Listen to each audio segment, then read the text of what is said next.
Hello and welcome to Connecting to Love on the Vibrant Living Network. I'm Lisa LeRose, and I'm here with the wonderful author, speaker, international motivator, Michael J. Russ.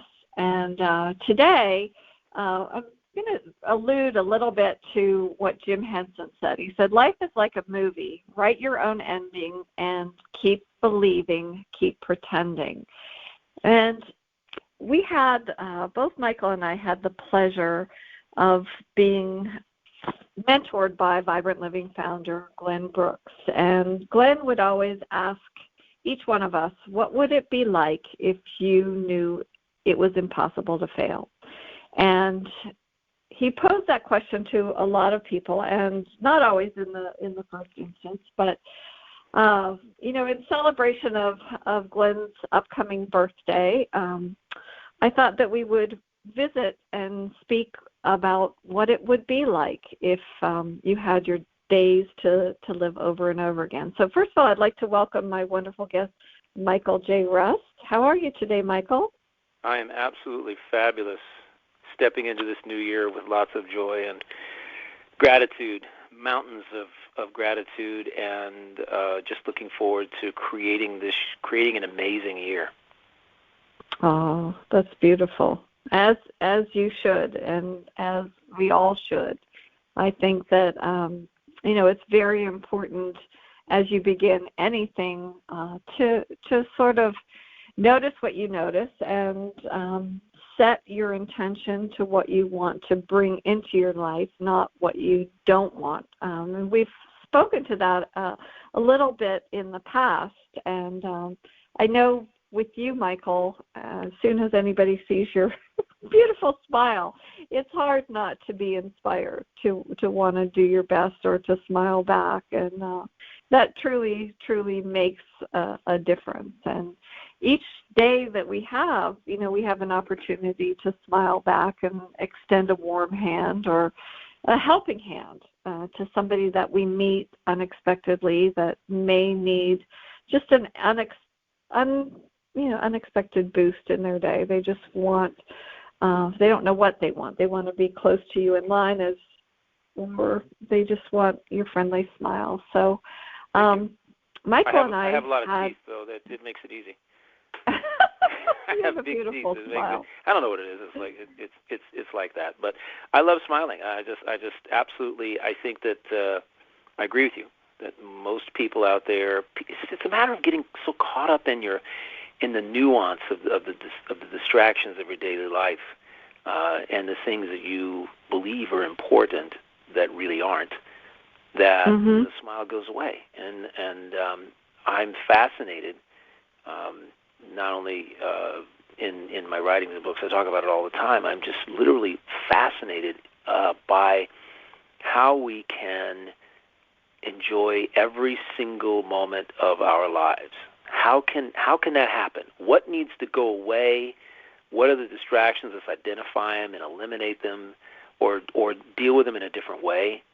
And when people look at me, as far as the cell phone goes, it's funny because Dr. Gupta does this 1-minute piece on the radio station I listen to, a 1-minute piece about health. And a couple of days ago, he talked about, your screen time and your cell phone and how long people spend on those things, those devices and their devices.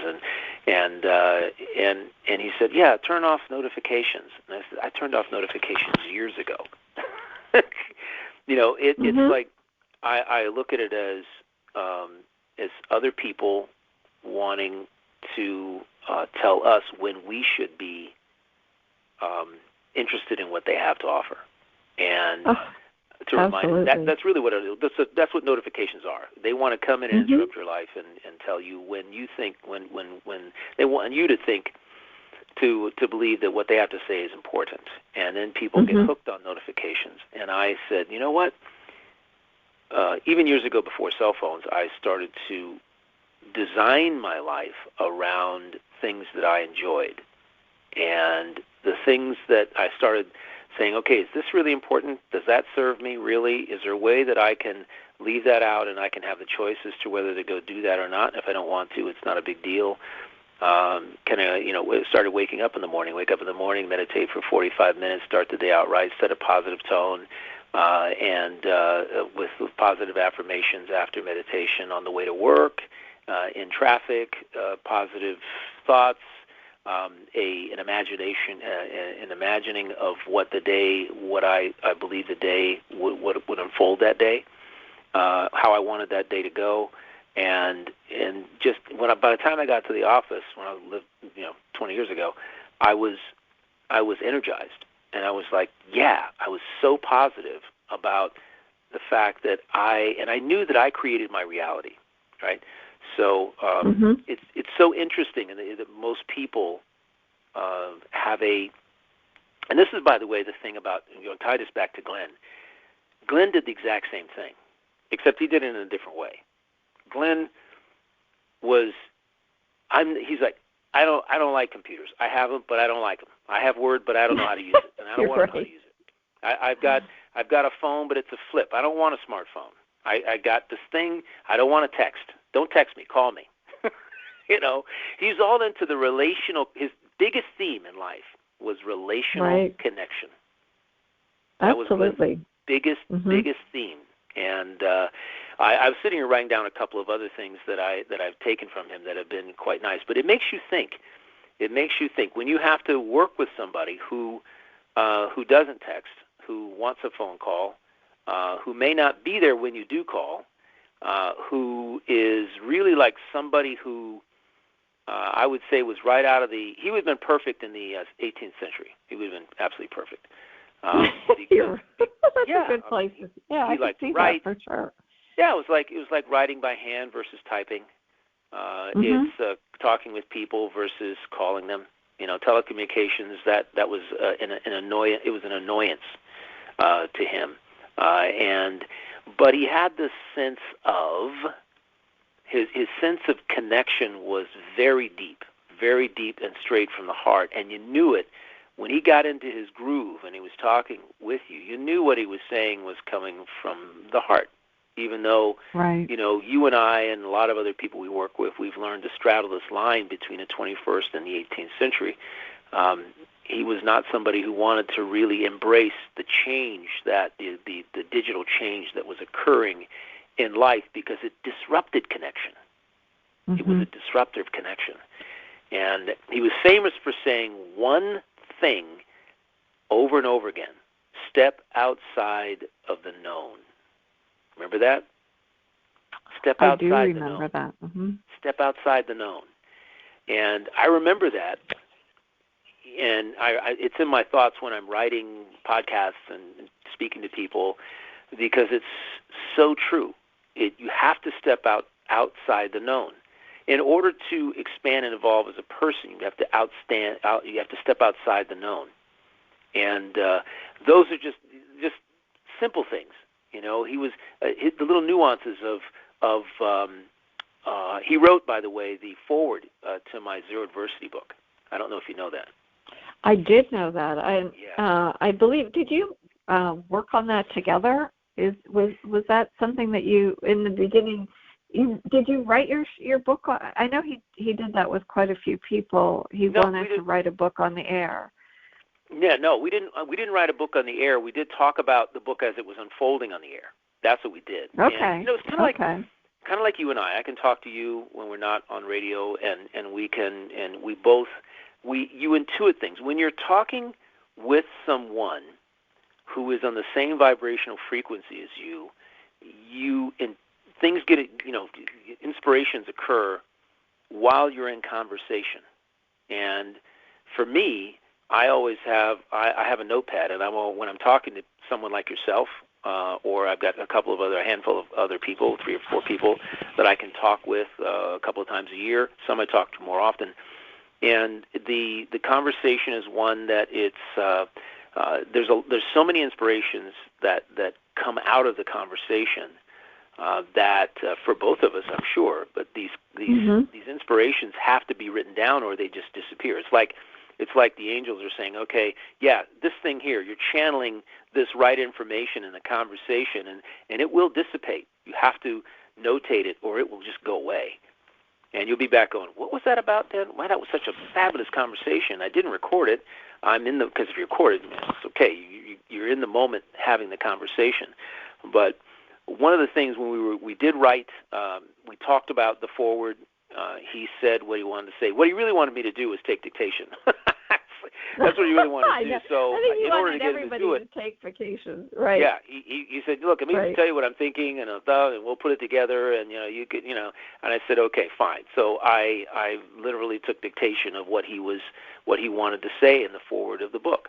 So the first line of the foreword is one of the most interesting lines that in the way he talked was very much in line with the way his mind worked, and it wasn't like other people. I can guarantee you're that. Absolutely right. No, he's very conscious of language, and I think I really appreciated that about him. He would craft words together when he was on point, when he was grounded and centered, and sometimes I would have to When he was there, he was there. Yeah, when he was there, his eloquence was unmatched. He really played a lot with language, and sometimes, knew how to use it to. I used to joke and say he was probably one of the few people who could really push my buttons. Mm-hmm. Oh yeah. And we all have individuals in our lives, and I would get off the phone sometimes and I'd think, and I like you, Michael. I oftentimes when you and I are on in a conversation, I write things down, and I have these little books. I don't like to write on little pieces of paper, and I will inevitably, maybe a week or a month later, I'll pick something up, and then I'll see the different things that you inspired me about. And I think, okay, well, now I need to use that as an action point and really bring it into play. And I think that, as you mentioned, with the world being so busy and so many notifications, so many things taking us off on track, that when we use a simple technique like that, it really can help focus us to what we do want to bring into our lives. And I got to do this because the people who are listening, they're hearing us. But what I want them to hear just for a moment is Glenn. So I'm going to just read you this very short paragraph. This is the paragraph that he insisted I put as the first paragraph as the introduction to my book, Zero Adversity. Between the lines of life, something occurs from within us each time we face situations that strike a nerve. It's like we are reduced to robotic reactions without realizing it, reactions that consume time and energy, make you feel helpless, and rob you of your quality of life. Does that sound like Glenn? Absolutely. Absolutely. Yep. Yeah, he used to. Yeah, he said that. Without a doubt. That is him. But that's the way he talked. And it was completely and totally understandable. And his whole foreword is about connection. It's about achieving correct connection, about maintaining connection, and how when we talked about Zero Adversity on the radio as I was writing it and things, it was about it came to pass that what I was actually creating was a process that allowed people to mitigate the circumstances that prevented deeper connections. All that stuff out there that gets in the way, the small stuff is the gentleman who wrote the book, Don't Sweat the Small Stuff, put it. The small stuff is what people get caught up in, and it takes you out of the present moment, number one, and puts your mind somewhere else, and it doesn't allow you to fully engage with people. And if there's one thing we talked about, I think last week, this next year is about integrity of the heart, and connection. Absolutely. So without a doubt. Yeah, how do we get better connection? How do we deepen our connections? That was his Glenn's overriding theme with just about everything. Yeah, and he would always speak about going beyond fear and isolation and overwhelm into a place where you could create together. And so much of that I would watch. I've knew him over 18 years, and in the early days, I started out in a show with him out in Southern California on KXRA, and it was a new experience, and you think, oh my goodness, I certainly couldn't go on the radio speaking about aromatherapy or putting myself out there, but each week we would bring different individuals on, and I was gifted with so many connections through putting myself beyond the fear of failure. I had the opportunity to meet Jack LaLanne on the air, and Patricia Bragg, and Mir Schneider, some of the pioneers in wellness, Dr. Group, who you just spoke about. And I know were you on the air with him for 2 years, or was it a little bit longer than that, Michael? 2 years. Yeah, easily 2 years. 2 years, maybe a couple of months beyond that. We did a show just about every week. And, we had a lot of really cool people, a lot of cool doctors. Norm Shealy was on there a couple of times. And another pancreatic, Dr. Nicholas Gonzalez, the pancreatic. Dr. Nicholas Gonzalez, Yeah, cancer doctor who had a really interesting way of, that was a really touching conversation, really mind-blowing and eye-opening, because I'd never heard a doctor talk the way he did. He was a very special human being when it came to helping people heal. And the premise of his primary premise of healing was that if you're not willing to change your anything about yourself in order to get better, I'm really not going to work with you. I'm not here to put a Band-Aid on it. I'm here to encourage you. I'll help you understand how you can get better and how you can prevent this in the future, but it's something you have to want. I'm not here just to give you a little one-time cure thing. It goes away, and you can keep destroying yourself and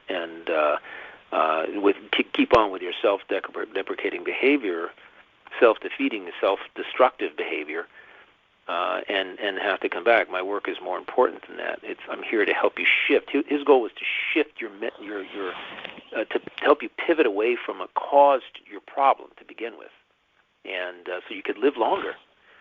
And he said there were too many people out there who needed his help, who really wanted to change themselves, to change their lifestyle, change their thinking, in order to get better. And he said, I want to work with those people. I want to work with people who really want to shift their lifestyle and their thinking to be able to, because like you knew that it would help. I guess it was that whole placebo thing, It's all about it's about what you believe. Whether you have faith in yourself, faith in the process, belief in the process, and that's what he wanted, because he realized that was an important. He could do everything. He could give you chemo. He could do all this stuff. He could operate. He could do all this stuff. However, he realized the value of the mental game. Your mental game was more important than what he could do, and he wanted to make sure you had the right mental game. Awesome guy. He was on the show twice, by the way. Absolutely. Yeah. And I think that when you're speaking about that, Michael, it's not unlike, when you're healing the physical, it's also about when people want to elicit change in their lives. I know with your Life Moves podcast that you're seeking to inspire people to do those same things. You can't continue to do the same thing. If you want to step into a path of action around your soul's mission, you need to create space, you need to reframe things, you need to let go of the old story so that you can create the new. That's so true. That is so absolutely true. And it's the aspect of creating your life. I can't tell you how many times I've read You Create Your Reality in the last 2 months, and said in a number of different contexts. However, it's still it's a conundrum for most people to swallow. It's like, how do I create my reality? You create your reality, people, by the way that you process experiences, the way you experience what happens. Your experience of life is yours and nobody else's. So you create that experience through your interpretation of it. Mm-hmm. You want to change your experience, change your interpretation, and the experience will follow. And you cannot continue. If you want this to be your best year yet, it's not going to happen if you didn't think last year was great and you're going to apply the same mindset to this year.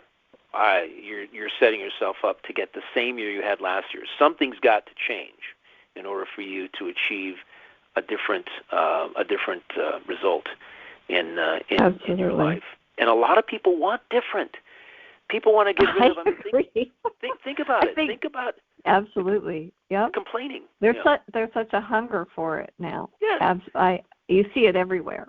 Yeah. I think it's moving from the material wants to the inner needs of the soul. If some people don't speak in that language, but I do believe that we are all very powerful beings, and we have a soul, and we have the ability to create an extraordinary life. Yes, you manifest everything, and your thinking is your thoughts, your beliefs, and your actions. They all combine together to be like a paintbrush that paints whatever it is that's on that canvas that you're looking at. And in order to change it, you change the thoughts, you change the beliefs, you change the actions that you take, how you respond to life, and all of a sudden a new painting emerges. Even your masterpiece, which you're really seeking in the end, is to create why not creating a masterpiece every year, every day, create a masterpiece. Mm-hmm. Make that day something so amazing. And, it's unfortunate. It really is unfortunate that people only really have this kind of introspection at the end of the year, when a new year is about to start. Because for me, I do it every day, and because I see. I know you do, and I applaud you for that. Yeah, every day is a new beginning. It's the yesterday's gone. Today's a new beginning, and I can change the way I think today and create a different result. I can respond differently to the things that happened yesterday if they happen today, and I can get a different result. I can feel differently, and I believe more people need to pay attention to their feelings, because the feelings are the litmus test for whether you're doing the right things, whether you're making the right moves, so to speak, mentally for yourself, responding correctly, deepening your connections. You'll feel it. Deep inside, you feel in your heart, you feel it's just warm. It's like oozing warmth and energy. You get so much energy from doing that. And Glenn really, I think the blessing of him in my life was to help me focus more on that, on deepening connections, which is what I've been doing for the last 8 years. Is spending more time deepening connections with people, the friends of mine that I've already had. That when I speak with them, it's only a couple of times a year. Even if it's somebody on my outer peripheral of relationship of connections, I still, when I talk to them, it's a deep conversation. It isn't about factual stuff. What did you get? What are you driving now? Where are you living now? I don't want to know that. I know you're living right approximately there. Mm-hmm. I want to know how you feel about your life right now. And you get to a certain age, because I'm in my mid-60s, and a lot of my friends are as well, and I have noticed them starting to think along those lines. Like, I've done this, I've done that, I played the game, I got to this point in life, and now I'm looking at, I want to experience it in a different way. And that's why I write my podcast, because I come across people all the time that are looking to live in a different way. They just don't exactly know how, or maybe they want some quantifiable steps that they can, subjective steps or whatever that they can take to actually do that. However, Glenn was he was really, not that I hadn't thought about it in the past. I think relation connections were always important to me, but he brought a whole new game to that. Right? He brought it to a whole new level in terms of, it's like going from the from amateur to professional status, to superstar status. He was a superstar of relational connection. That's what I would say Glenn was. Yeah, that's a nice analogy. I agree. Sometimes, he would get into these, find himself entangled in some interesting meetings. And, sometimes it would frustrate him. Sometimes, he would call me and he would come up with these scenarios. He had this one instance, and it made me laugh because, he was trying to do a show in a tent that belonged to one of the businesses that was trying to operate business, and he found a nice table to sit at, and somebody came out and said something, and he said, "What? I'm not supposed to be sitting here?" And he would, and then he would challenge them to rethink their thinking about why he couldn't be there. And right. It's sort of a unique approach to life, and I thought, it as a soul that takes that on to constantly challenge or whatnot, or see things differently, he would and I didn't ever meet anybody that had so many traffic tickets that they were able to talk their way out of. Oh my gosh. For negotiating through different things. I think he was definitely a master negotiator. But you're right, Michael. He did notice different things, and you and I had a short conversation before we got on the air about a movie that I watched on New Year's. Now, you had shared with me that you watched it last year, and the movie was with Rachel McAdams, entitled About Time. And the premise of the movie was that the men in this particular family had the ability to travel back in time and to redo a day, which I thought was really quite remarkable. It was such an interesting premise, and the actor they had portray this young man who sort of goes under the auspice of a little bit of knowledge from his father about how to do it. It was just very charming. But the thing that I found so touching was towards the end of the movie when he shares his father's secret formula for happiness. And he said that his dad had told him to just go on with an ordinary life and live every day just like everybody else. But the second part was that when you live that day, you'd live it with all the tensions and the worry, but you missed out on so many things. So to go back and notice how sweet the world could be. And when he did that, oh my gosh, it was so touching because there were nuances that he missed or differences that he could make in somebody's day, just simple things that he could do. And, Glenn was a lot like that. I think he did notice things that maybe not be seen. And I think that you picked up on it, Michael, that it was interesting that the men in the movie had the ability and not the women to change what was going on. And I thought that was an interesting insight that Great you message. had shared with me. Great. It's subtle, and I think that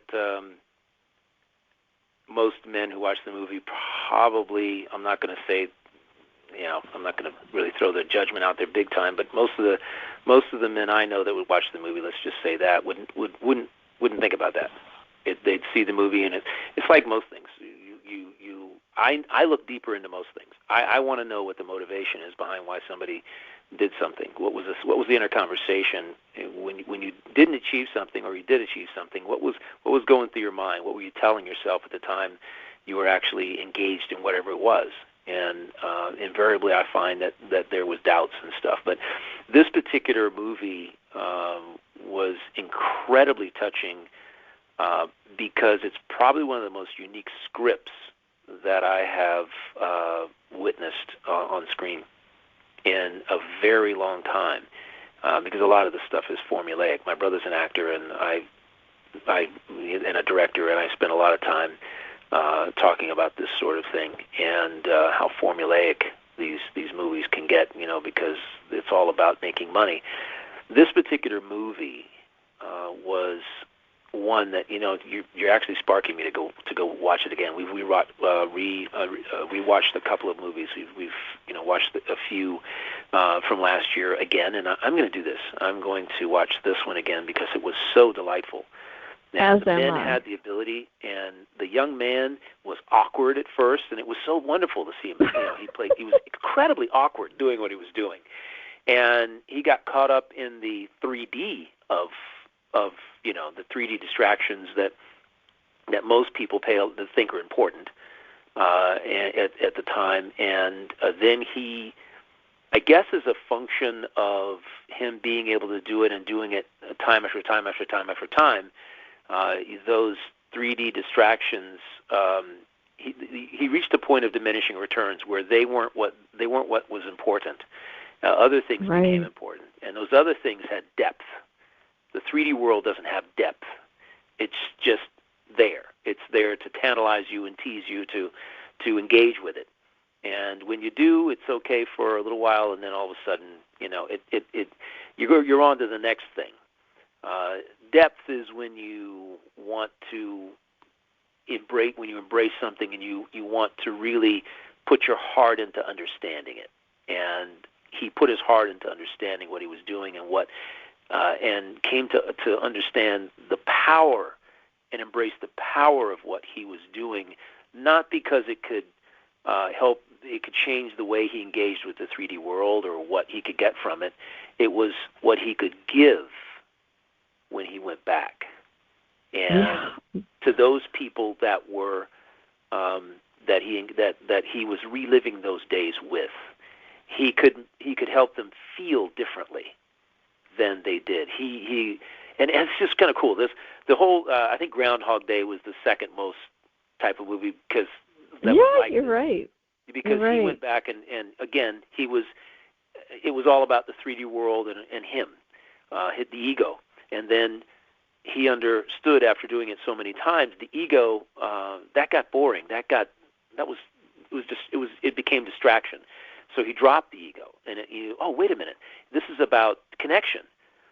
Mm-hmm. I'm doing this every day, and to buy the same thing or have the same lunch or do all this stuff that was, again, the 3D world. It wasn't that he wasn't connecting with people, and as it went on, he connected with people.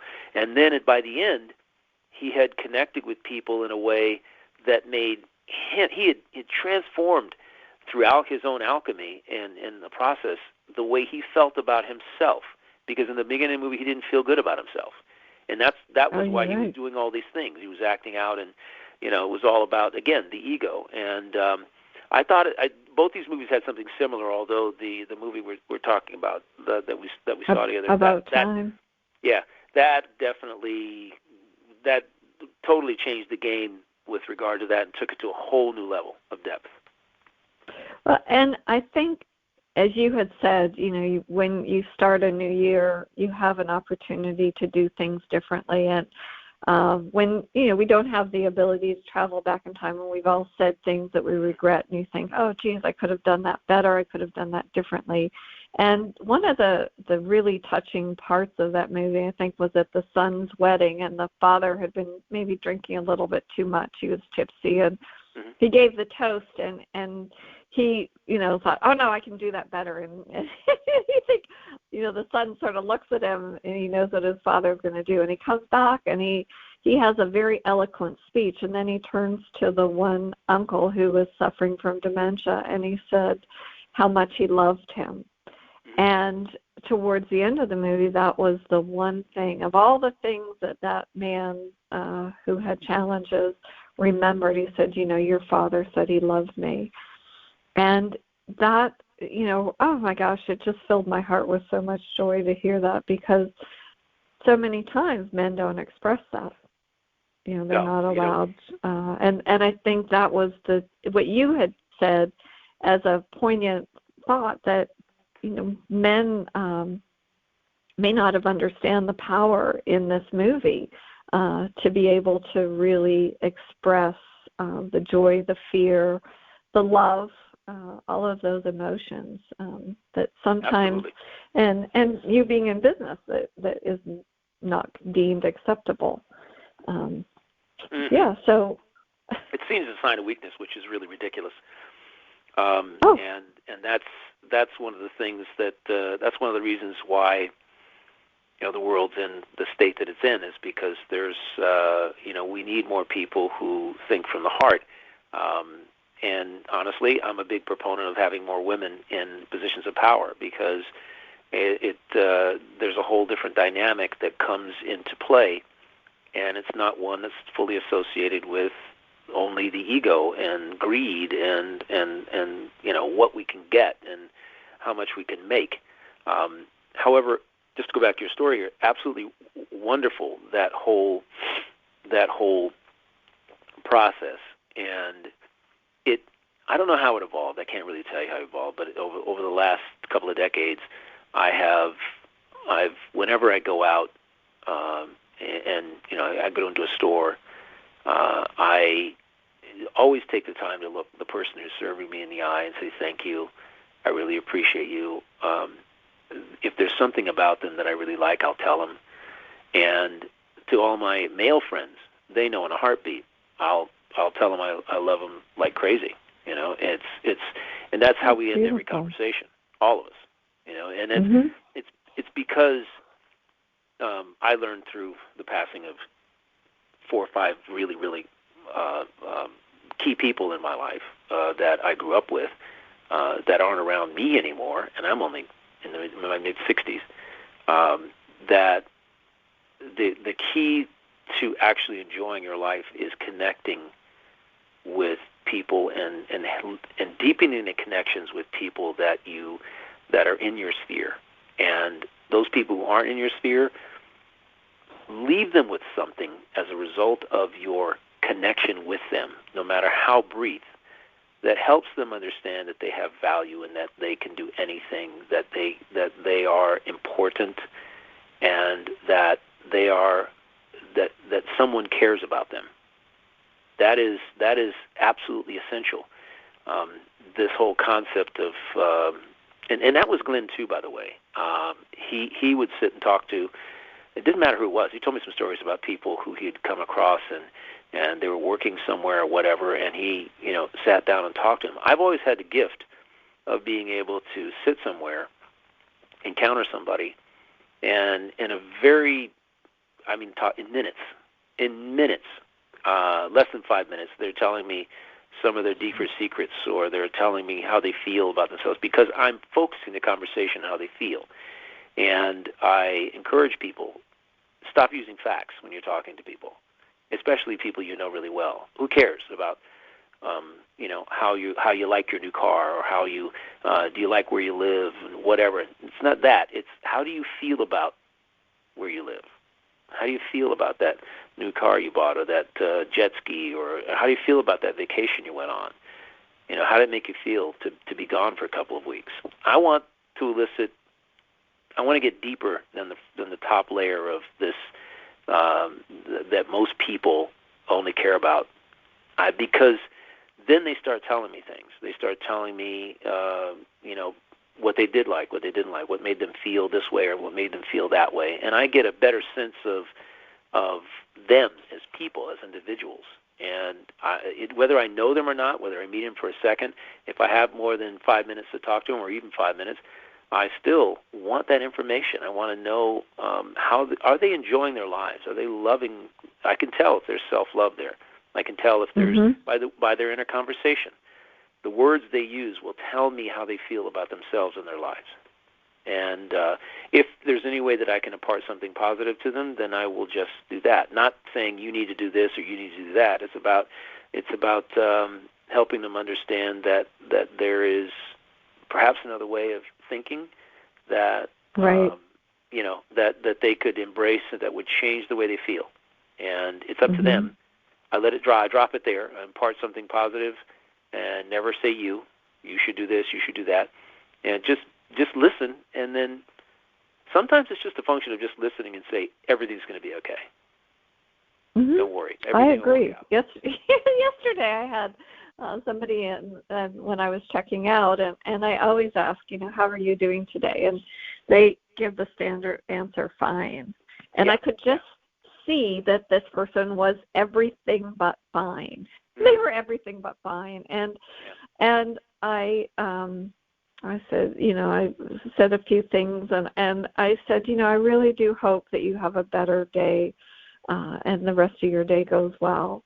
And she looked at me. I said, I can tell that you're tired, and I said, I don't know what happened, but I really do wish that you have a much better day. And she sort of looked at me and she said, well, I'll be off pretty soon. I said, well, take some time and do something nice for yourself. And, she kind of looked at me and smiled. But sometimes it's just as simple as that reminder. I have stopped people when they kind of give me the fine, and I'll say, I really do care. I'm asking you not just to make small talk. I could pretend I didn't care and be talking on my phone when I go through the checkout line, which a lot of people do. They can't even be present for that moment with another person. And I do care. I do care about the other beings on this planet, human beings, animals, you name even the insects, I do care. And it only takes a moment to be kind. And I know that you're getting ready for your trip, and I know you'll touch a lot of lives in your travels and over the next few days. The ones people that who the ones aren't that I'm in your inner circle. Yeah, I kind of leave it out. I can't kind of leave it, I guess, in the hands of my angels to connect with the people who I'm supposed to connect with. And it was really, really interesting because there was someone last week, and I'm trying to remember this particular individual. Oh, yes, we went out to a restaurant to see a friend of ours who is a pizza chef, and the restaurant was closed. It wasn't open for a couple of hours. It wasn't open for lunch that day. It was Sunday, and actually Saturday. And I went and I said to my girlfriend, I said, okay, let's drive back that way. And I spotted this place that it was called Macho Taco something too, and I said, let's stop there. This place I think is new and it looks really nice. Let's just stop in there and get a little light salad or something. And long story short, the gentleman who helped us was from Jamaica. And I said, and I could tell, there's a lot of Jamaicans under visas here, educational visas and others who have jobs and are working. And I said, I asked him, I said, so where are you from in Jamaica? He says, Montego Bay. I said, I was just there in October. We were just there. And he goes, really? Yeah. And so there's a connective point right there that right.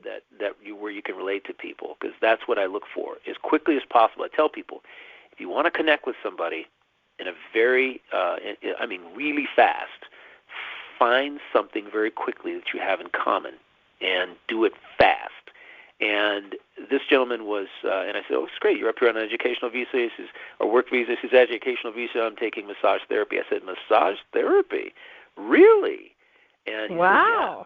said, yeah, isn't that amazing? I said, massage therapy. No, and which told me one thing. This is a gentleman who is into metaphysics, right? He's into massage, learning massage. The modality of massage is a healing mechanism. And I extrapolate from that. He's into He's into manifestation and into spirit. He's got a spiritual component to him that's a little bit different than religion. And I said, okay. I said, you're studying that. I said, I have a modality for you that you need to check out. And he goes, what is it? I said, it's Bowen. And he goes, what's that? Oh, sure. So I said, I'm going to turn you on to Bowen because you need to learn about this. And because you could take that back to Jamaica and you could help a lot of people. I don't think it exists in Jamaica, and it doesn't exist in the town we live in up here on the Panhandle. It lives, we got to go all the way to Jacksonville or Orlando to experience somebody who actually is a specialist in that modality, healing modality. So we hit it off right there, and he walks away, and he had this look of excitement on his face, energy of like, wow. Oh, for sure. I just learned about something new. And I looked at my girlfriend and I said, we weren't supposed to come here. We weren't supposed to, go up there and actually be there. We were supposed to not be there and be here to meet him. And she looks at me and she goes, it always happens that way. And I said, yeah. It does. That's what I look for. I look for the real reason I'm someplace. Right, and also in turn, you never know when you're going to be back in Jamaica and, have a conversation with him, and he will share with you, oh my gosh, the next time you're down there, you visit XYZ, or, yeah, we did that. Connects you with somebody. Yeah. Connects you with somebody that you're supposed to meet down there. I always say that if you speak with somebody for more than 5 minutes, they have a message for you. It's whether we decide to tune into it or not. Yeah. And I actually met a woman at one of the I Can Do It conferences by Louise Hay, and she was a Bowen practitioner. Really? And I had a really sore shoulder, and she could sort of see that. And so she offered me, she said, I still need all of my credit hours. She said, would you allow me to work on you? And it was absolutely fabulous. And I had no information about Bowen prior to that, but she noticed a need in me that I was fidgeting and I probably slept wrong on my neck, or was what it was at the time. But it was a gift, and we have kept in touch since then. She's in Arizona, and although I don't see her, it's just you never know when your paths are going to cross again. And I was able to share information with her that she didn't know, and that's the way the world is supposed to work. It is. We watch out for each other, right? That is so true. And the interesting thing is when you actually set the intention to be on the lookout for opportunities to connect with people in this manner and to share and them share with you, to do that mutuality, it is a whole different way of living. And I attempt to get that across to people in my podcast, that it's a mindset. You set this intention to relationally connect with people, to touch people on a deeper level, and then you look for those opportunities. And when you set the intention, you're guided to them in the first place. And it may, even without the intention, you will have those opportunities. You just won't be able to recognize them because you're not tuned in to that wavelength of connection. And maybe for this year, we could encourage our listeners to set the intention to deepen the existing connections and be on the lookout for the opportunities to share something, impart, connect with someone that they didn't know, that maybe they have a brief connection, to leave them feeling better than you found them. What about that? That's awesome. A wonderful vision. That's a wonderful vision. If that happened with people all over the world, it would really change things. A lot of people are, we live in a society right now that is really looking for more separation. And what we really need is connection. And I agree. This has been going on for decades. However, it's reached a point right now where there's a them and us theory, the them and us concept going on right now, situation, and it's for me, it's just about, hey, I can connect with anyone on any level, and I do it because, and it's a skill that I've sharpened as a result of my career path. And as I told you last time, it wasn't always this way. 30 years ago, I was kind of different. I had the ability to connect with people. However, I was on a different plane of thinking, and it took the move into my career path to kind of open my eyes to more self-love, more understanding of yourself, more understanding of others, that to see life through a different lens. And absolutely. Would you say, Michael, and I feel this way for me, and I would like to know your thoughts on it, because you care about yourself and you love yourself and you're kind to yourself, that enables you in turn to be able to share that with others. No, come on. This is like a given. Frequency-wise, you change the world by changing yourself. So if your vibrational frequency is love and joy and happiness and self-enlightenment, to in terms of getting to know, stepping outside of the known, as Glenn used to say, that's seeking enlightenment that can help you do it. But really what happens is when you're vibrating at a higher frequency level in the 6 to 700, 5 to 700 range with love and joy and happiness and enlightenment, that is, you're sending it out to the world. There's this thing called heart math, and you can look up, you can type in heart math under, I'm sure you're familiar with it, under YouTube channel. You can type in heart math, and you can see some videos about the scientists who have proven that there is a 3-foot energy field around you, this electromagnetic field that everybody can sense.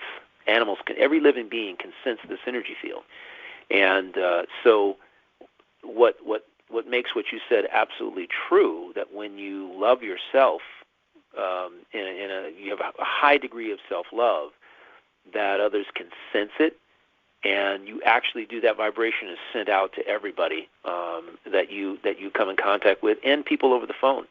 It travels through electronic communications. It's video, whatever. It is the absolute essence of self-love, and why I encourage people to focus on themselves. If they're alone, instead of focusing on why am I alone, you're asking the wrong question. I am alone to work on myself, to treat myself better. Because when you love yourself to a greater degree, when you deepen your self-love, when you do things for yourself that make you happy, that bring joy to your life, and you begin to live in the moment of that and embrace it, the frequency that you send out will attract the like frequency, and that will attract people into your life that validate how you feel about yourself. There'll be a mirror for you, and how you feel attracts what is the people you bring into your life will be a mirror of how you feel.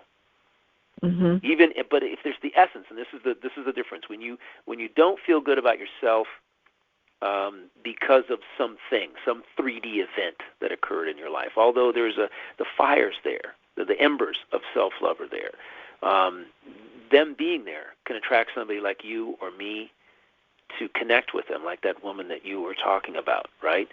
And you noticed that she was off, and what you did at that particular point is you blew some oxygen on those embers that are inside, and start a little flame, right? That is what I believe that we have the ability to do, is to create, to get those embers burning again. And it's up to them, of course, to stoke them and turn them into a full raging bonfire. Because you, in my view, it's not something other people can do. There's nobody that can do it for you. You have to carry your own mantle. You have to be in charge of doing that yourself. And there will be lots of assets around that will help you, but you literally have to do the heavy lifting when it comes to that. Your self-belief is there. Otherwise, it's shallow. There's no. This is my issue with relationships. I have a whole concept, a whole theory about relationships with regard to how they can be deepened. Part of it is perception, but most of it is the way people come together. And personally, in my view, it doesn't work when one person lacks self-love, is looking for that love to be whole by getting together with somebody else. They're looking for the love outside of themselves to satisfy the love that they don't have inside. They need to develop that love inside. And this is also where couples falter, is that you have to continue to work on your own self-love even when you're in the context of a relationship. And the relationships that I've seen that have lasted 60 years of marriage are like, there's something, there's no ego there. There's only the connection, and they love themselves, and they've done things for themselves, and they do things with each other and for each other. It's a whole package, the full Monty. Each of them loves they love each other, and they love themselves. Yeah, we'll have to continue that. I know that was one of Glenn's other topics, was relational connection. And I would encourage anybody that's listening here on PRN-FM to please check out Michael Russ's podcast, Life, Move, podcast.com. And there's so many wisdom-filled episodes. There's, you'll pick the right one that you need to listen to. And, we so appreciate you joining us here on the Vibrant Living Network for our episode of Connect to Love. And I'm, so honored. And there's one thing that really, you talked about, Michael, writing some things down. So from About Time, one of the statements they said in that unscripted script was, we're all traveling through time together every day of our lives. All we can do is our best to relish this remarkable life. Mm-hmm.